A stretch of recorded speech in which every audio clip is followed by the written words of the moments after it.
C'est bon pour vous, M. Auguste Kalingay, avocat et cadre de l'Alliance pour le changement de Jama Kaboun. Bienvenue. Merci beaucoup. Voilà, M. Auguste, Jama Kaboun appelle certainement à une marche pacifique pour le 15.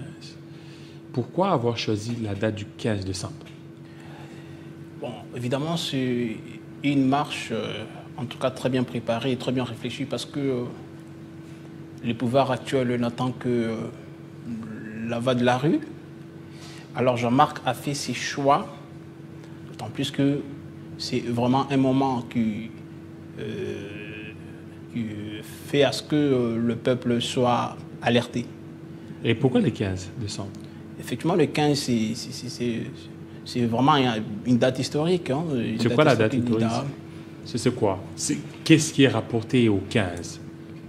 Bon, vous savez, le président Jean-Marc, c'est vraiment un homme politique très cohérent. Lorsqu'il fait son choix sur les 15, cela ne veut pas dire que ses choix est tombé comme un cheveu dans la soupe, non. C'est-à-dire, c'est une date qui se rattache à une certaine histoire. C'est quoi l'histoire? Quelle histoire? Moi, je dis, le président Jean-Marc, oui, parce que vous devez savoir, ses choix, parce que les 15, en faisant ses choix. Vous allez continuer. Ici, le 30 juin. Voilà. Nous savons que c'est le jour d'indépendance. Voilà. Et le 15 décembre, pour le peuple congolais, ça représente quoi?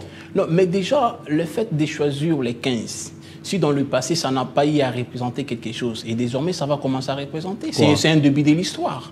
Quelle histoire? C'est un début de l'histoire. Déjà, à partir des 15, les choses vont devoir se dessiner autrement. Pourquoi? Parce que ça sera une journée pas comme toutes les autres. C'est un jour révolutionnaire. Et c'est là que vous verrez pratiquement plus de 5 millions de Congolais dans la rue. Comment vous allez faire? Avez-vous le moyen pour aujourd'hui mobiliser pour que le pouvoir puisse céder à vos démarches? Vous savez, la question de mobilisation, ce n'est pas une question de moyens. C'est une question de conscience. De conscience. Les Congolais sont conscients de la situation qu'ils traversent. Les Congolais sont conscients de la crise qui se vit actuellement à l'est du pays. Les Congolais sont conscients de toute cette dictature qui s'installe dans la République. Il ne suffit pas de s'arrêter aux moyens.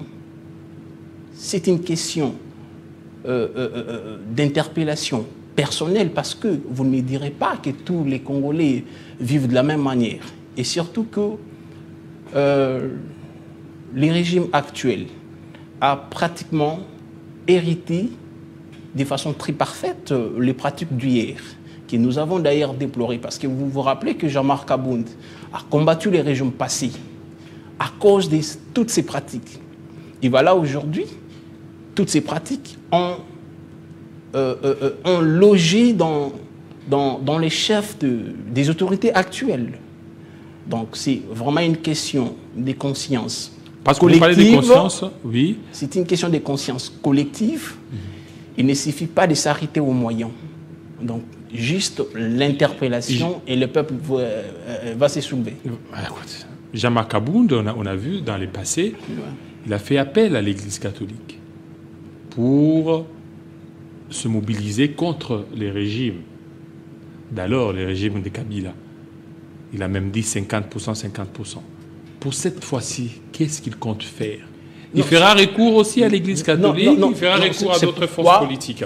C'est pourquoi je vous dis, cette fois-ci, il n'y a pas question de faire recours à d'autres forces politiques, malgré que les portes demeurent ouvertes. Donc il va le faire seul? Mais seulement, c'est pas seul. Il a la population derrière lui. Il a la population. Quelle population? Non, c'est une question de conscience nationale. Est-ce que vous avez jaugé cette population qui peut mobiliser? Non, mais attendez voir les 15. Attendez voir les 15. Ne soyez pas pressés. Il faudra parce qu'on a vu d'abord Alliance. On a vu Alliance pour les changements s'est réunie pour demander la libération de Jama Kaboun. Voilà. C'est que c'était une mobilisation qui était faible. Alors maintenant, pour convaincre le pouvoir en place, il faut une mobilisation qui pourra certainement convaincre le pouvoir. C'est pourquoi je vous dis, il ne faudra pas brûler les étapes. Il ne faut pas placer la charrue devant le bœuf. Attendons les jours J et vous verrez ce qui va se passer. C'est une question de conscience nationale. Ce n'est pas une question de mobilisation de moyens ou autre, non. Ce n'est pas une question des Kabound seuls. Parce que ceux qui meurent à l'Est, ce ne sont pas des frères biologiques des Kabound. Ceux qui dorment affamés actuellement, ceux qui souffrent pour avoir des transports dans des arrêts de bus, ce ne sont pas des frères biologiques ou des enfants des Kabound. Ce sont les Congolais qui souffrent.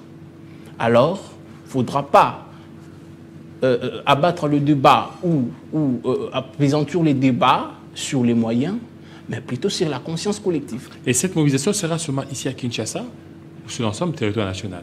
Sûrement, ça sera sur l'ensemble du territoire national. Vous savez, quand on lance l'appel, la ville de Kinshasa est un miroir. C'est-à-dire, ce qui va se passer ici à Kinshasa va devoir refléter les intentions collectives des Congolais se trouvant partout, sur tout l'ensemble du territoire national. Vous savez que nous sommes au mois de novembre, les 15 c'est pratiquement mais ce n'est pas un secret, voilà. Voilà, c'est pratiquement dans un mois. Voilà. Jusque-là, il n'y a pas de mobilisation, il n'y a pas des réunions avec d'autres forces, parce qu'aujourd'hui, pour faire des grandes marches, il faut qu'il y ait certainement l'appui des autres. Il faut qu'il y ait l'appui des autres. Je n'en disconviens pas. Je vous ai dit que les portes restent ouvertes. Alors, quelles sont les démarches que vous aviez entamées pour contacter les autres? Les portes restent ouvertes. Il y a des tractations des coulisses et surtout, les forces vives au changement sont vraiment aux aguets actuellement pour pouvoir prêter main forte à cette initiative qui va devoir exprimer la volonté générale des Congolais. Alors, comment vous comptez faire? Parce qu'on sait déjà, au sein de votre plateforme, la gauche, il y a déjà des contestations. Il y a un certain monsieur Toussaint Longa qui a claqué la porte. Il dit que non, vous voulez kabiliser votre mouvement. Il a quitté. Il y a encore des frustrations dans votre plateforme. Vous savez, au lendemain de sa nomination comme coordonnateur de la coalition, M. Longa montrait déjà la velléité des démissions, mais sans décision ferme. Il montrait ça comment? Et effectivement, on le sait et on le sait très bien.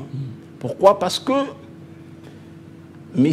Longa mène des négociations occultes pour pouvoir intégrer les gouvernements de Tshisekedi.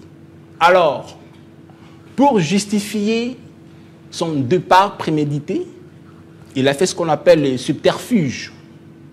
Ça va? Et pour justifier son départ prémédité, il va créer un grief politique infondé qui consisterait à accuser à tort l'honorable Jean-Marc Abound. Vous êtes sans ignorer que Jean-Marc Abound demeure le même. Jean-Marc Abound d'hier et d'aujourd'hui, et je vous rassure, Jean-Marc Abound de demain sera toujours le même. Il a combattu Kabila à son époque. Il a d'ailleurs dit ouvertement qu'il n'aimerait plus faire les procès de Kabila. Pourquoi? Parce que Kabila, c'est quelqu'un déjà dépassé. Kabila, c'est quelqu'un à oublier dans ce pays. C'est quelqu'un à totalement oublié. Aujourd'hui, c'est Tshisekedi. Raison pour laquelle Jean-Marc n'avait pas mâché des mots. Mais voir M. Longa, un monsieur très peu crédible et connu de tous, qu'est-ce qu'il représente? C'est une souris naine, M. Longa. M. Longa, c'est quelqu'un qui a atteint la ménopause politique. Bon, c'est de son droit le plus légitime de faire ses choix politiques, mais nous savons ce qui s'est passé. C'est un monsieur qui négocie, qui mène des négociations occultes pour intégrer les gouvernements de Tshisekedi. Vous avez des preuves, vous? Je vous dis, nous avons des informations précises quant à ces démarches. Et nous ne sommes pas surpris parce que c'est un monsieur dont le bicéphalisme politique ne plus à démontrer. Vous vous rappellerez en 2011, il s'est dit tshisekidiste. Mais Etienne Tshisekedi demande à ses élus de ne plus siéger au Parlement. M. Alonga fait ce qu'on appelle l'insubordination. Malgré ça, il se réclame, il s'est dit être tshisekidiste. C'est un monsieur très peu crédible, à qui on ne peut pas faire confiance. Donc ce qu'il fait, c'est une comédie des trahisons d'ailleurs, parce qu'il pense que le fait d'avoir trahi une démarche collective, une démarche qui s'inscrit dans les aspirations du peuple, ça va l'aider à se propulser. Malheureusement, c'est une vision très floutée et c'est quelqu'un sur qui il ne faut même pas compter parce que c'est un cadavre politique. Alors aujourd'hui, le pouvoir ne veut pas organiser les dialogues, selon peut-être des pressions, mais il veut un dialogue que lui-même va devoir dicter. Entre-temps, votre démarche, c'est obtenir le dialogue. Alors, vous voulez quel genre de dialogue? Le dialogue avec les Nanga, les Kabila, ou le dialogue selon les formats du pouvoir en place? Ça veut dire que le pouvoir actuel ne vit pas du dialogue, c'est très fort. Le dialogue, c'est un impératif. C'est pour les Congolais. Ce n'est pas pour un camp. Félix Tshisekedi sera obligé, et il est obligé, de convoquer les dialogues. Vous savez, le pays est en feu. Nous avons besoin de la paix. Et quel genre de paix? Des paix durables. Tshisekedi est garant de la nation. Tshisekedi doit garantir le bon fonctionnement des institutions de la République. C'est-à-dire qu'il a intérêt de prendre des actes régaliens pour pouvoir imposer cette paix. Parce que cette paix, tout le monde dans la famille de Tshisekedi n'est pas protégé. Tout le monde dans la famille de sa femme n'est pas protégé. N'a pas de cortège, n'a pas de sécurité. Et aujourd'hui, si ça s'enflamme, vous allez me dire que Tshisekedi n'aura pas de pertes dans sa famille. Il a l'obligation de convoquer les dialogues pour tous les Congolais. Pour tous les Congolais. Je répondis. Alors, quel genre de dialogue? Lorsqu'il convoque les dialogues... Qui doit être autour d'une table? Non, c'est la classe politique congolaise. Laquelle est les pluriels? Vous devez la définir parce qu'il y a le dialogue Made in Senko et CC. Et voilà. Voilà. Ce dialogue veut qu'il y ait Kabila, Nanga, Katoubi, Kabound et les autres. C'est-à-dire toute la classe politique. Est-ce que c'est dans ce schéma aussi s'inscrit la démarche que vous menez? Parce que pour le moment, le dialogue, selon le président Félix Tshisekedi, il ne veut pas dialoguer avec ceux qui sont inféodés aux agresseurs. Et qu'est-ce qui se passe à Doha? Non, il négocie avec qui? Il négocie avec qui? Et voilà, nous disons à notre niveau que nous avons besoin du dialogue. Je m'arrête là. Oui, mais nous avons besoin du dialogue. Quel genre de dialogue? Dialogue made in Senko ou dialogue? Nous avons besoin du dialogue qui va devoir instaurer la paix durable. Si ces acteurs que vous venez de citer... Lesquels? Non, vous avez cité des acteurs... Non, alors vous êtes Congolais, vous pouvez les citer. Effectivement, nous avons des acteurs politiques très importants dans notre pays, tels que Jean-Marc Kabound, Martin Fayoulou, il y a également les Sisanga, parce que vous avez dit l'opposition est plurielle. Ça va? Donc vous vous arrêtez par là. Tous ces acteurs, ils sont importants, À vous entendre, à vous entendre, ce sont ceux qui sont ici, au pays. C'est Sanga et Fayoulou, et ceux qui sont en dehors. Comme qui, par exemple? Bon, si, vous savez, poser des questions. C'est moi qui vous pose des questions. Vous savez dire que ceux qui sont dehors, s'ils jouent un rôle ou s'ils doivent jouer un rôle très important dans ces dialogues qui sera impérativement convoqué par Félix Tshisekedi, et que sur leur présence contribuera à l'instauration de la paix durable, ce sont des d'une fils du pays. Comme qui, par exemple? Bon, nous avons des Claudel Loubaya, nous avons évidemment des José Makila, ce sont des opposants, ce sont des hommes politiques du pays. Seulement? Bah oui. Non, c'est-à-dire ceux qui sont les majeurs. ceux qui sont majeurs en dehors du pays. Bon, je ne sais pas quand vous dites majeur, c'est par rapport. Est-ce que vous voyez que si aujourd'hui vous organisez des dialogues, vous faites appel à José Makila, à Claude Lubaya, et les opposants que vous avez fait allusion ici, la solution sera trouvée? C'est pourquoi j'ai dit les acteurs importants dans leur présence. Lesquels, par exemple? Donc, ce sont ceux-là que vous avez cités. Non, c'est pourquoi j'ai dit, moi, je ne suis pas la personne. Mais pourquoi vous ne parlez pas le même langage avec votre président? Kabound a parlé. S'il faut rencontrer Nanga, je le ferai. Il a dit, il a cité, il n'a pas tergiversé. Non. Il dit que s'il faut voir Kabila pour que la paix revienne, il le fera. Mais vous, là, vous êtes un peu hésitant. Non, je ne suis pas hésitant. Parce que vous voulez que je dise ce que vous voulez que je dise. Ce n'est pas ce que moi je veux. Voilà. Je vous ai posé la question allant dans le sens. Je vous ai dit qui sont les acteurs majeurs. Aujourd'hui, je vous ai dit, si aujourd'hui, tel que vous avez dit, Sesanga, Claude Lubaya, José Makila, vous les appelez aujourd'hui pour dialoguer. Est-ce que pensez-vous que la solution sera trouvée? Vous savez, je ne suis pas médiateur. Nous vous faisons êtes politique. Notre part. Vous êtes politique. Nous faisons et de sur quoi un avocat? Nous faisons notre part pour que la paix soit démise. Alors, il reviendra aux médiateurs d'apprécier les acteurs politiques importants de notre pays et de les réunir autour d'une table. Qui peut être médiateur, selon vous? Bon, actuellement, selon moi, c'est l'Église catholique. L'Église catholique. Voilà. L'Église catholique. Parce que déjà, vous savez que je soutiens la démarche de la SENCO SCC. Parce que déjà, l'Église catholique est favorable à une rencontre avec toute la classe politique, ceux qui sont en dehors du pays, ceux qui sont ici. C'est pourquoi je dis... Et en plus, l'Église catholique a une version un peu de la sous-région. Allez voir certains États comme l'Ouganda, comme le Kenya, pour aussi apporter la touche à ce qu'il est en train de mener comme démarche. C'est pourquoi je disais tantôt que je ne suis pas médiateur pour pouvoir apprécier ou mesurer la taille de tout un chacun, voir celui qui sera important ou pas dans la résolution de la crise. Mais il reviendra plutôt qu'aux médiateurs d'apprécier, et c'était le mot.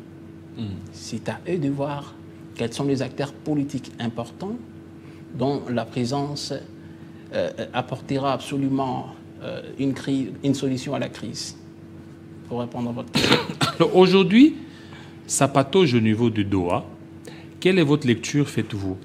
La solution viendra aussi du Doha, parce que déjà, on a que si Doha ne tenait pas, on pourrait peut-être délocaliser vers le Togo. Vous savez, la démarche des Doha, en principe, c'est une démarche qui consiste à tirer les choses en longueur et cela bénéficierait au régime Tshisekedi. Parce que actuellement, ils ont pour mission de profiter en termes d'horloge constitutionnelle pour pouvoir convoquer les dialogues tardivement afin que cela profite à eux. Voilà. La démarche des Doha, c'est pourquoi je disais, si une démarche tend vers la résolution de la crise et que cette résolution va devoir nous apporter de manière absolue la paix durable. Personnellement, je les soutiens. Et vers mon parti, Conscience Nationale, je les soutiens. C'est ça ma lecture par rapport à ça. Voilà. Merci beaucoup, M. Auguste Kalengai. Oui. Vous êtes avocat et cadre de Alliance pour les changements. Puis les hauts représentants du président national Mathieu Luboya. Mathieu Luboya. Et oui, je suis également porte-parole de la Conscience Nationale. C'est votre parti politique? C'est notre parti politique, parti membre de la coalition dirigée par Jean-Marc Kabound. Ah, ok. Vous êtes certainement ok. Alors, comment vous avez, pour terminer, votre dernier mot, la sortie médiatique de Jean-Marc Kabound, c'était le moment opportun? La sortie médiatique de Jean-Marc Kabound a eu lieu au moment très opportun parce que Jean-Marc Abound, c'est quelqu'un qui sait quoi dire et à quel moment. Voilà. C'est comme il le disait, il n'y a pas pour chuter. Il y a 3 dimensions dans la vie de l'homme. Nous avons la dimension ventre, la dimension cœur et la dimension esprit. La dimension ventre, c'est là où logent les besoins, notamment le manger, le porter. La dimension cœur, c'est là où loge la passion. Et la grande différence avec notre classe politique est que les hommes politiques congolais se limitent très souvent à ces 2 dimensions, tout en oubliant la dimension esprit. C'est le cas de M. Alonga. Toussaint. Justement. Votre collaborateur. Merci beaucoup, votre ancien collaborateur. Merci beaucoup, Je vous en prie, ouais. Monsieur Auguste Kalengai. Merci à vous, fidèles téléspectateurs, surtout de votre fidélité. Vous nous avez été fidèles à ce programme Vespral de Kinshasa Direct d'ici là. Ça sera 19h heure de Kinshasa, 20h heure dans l'Est de la République démocratique du Congo. Restez branchés sur Télé 50. Portez-vous très bien. À très bientôt.